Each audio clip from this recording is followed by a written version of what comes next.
দর্শক সরাসরি যুক্ত রয়েছি বার্তা ওয়েবের অফিসিয়াল পেজে। দর্শক বর্তমানে অবস্থান করছি ঠিক যেই পুরান ঢাকার উত্তর রোডটি রয়েছে সেখান থেকে আপনাদের দেখানোর চেষ্টা করছি।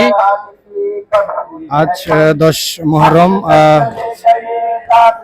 হুসাইন দালান ইমামবাড়া থেকে যেই মিছিলটি তাজিয়া মিছিলটি নিয়ে বের হয়েছেন সেখান থেকে আমি আপনাদের সরাসরি যুক্ত করেছি এবং দেখানোর চেষ্টা করছি। আজ দর্শক একটু জানিয়ে রাখতে চাই, পবিত্র আশুরা মুসলিম বিশ্বের জন্য অত্যন্ত গুরুত্বপূর্ণ এবং তাৎপর্যপূর্ণ একটি দিন। প্রতি বছর হিজরি সনের মুহররম মাসের 10 তারিখ এই দিনটি পালিত হয় এবং এই দিনটি কে তাজিয়া মিছিলের মাধ্যমে যে শিয়া মুসলিমরা রয়েছে তারা পালন করেন এবং পবিত্র আশুরা উপলক্ষে তাজিয়া মিছিল সহ রাজধানীতে বিভিন্ন কর্মসূচি গ্রহণ করছেন শিয়া মুসলিমরা।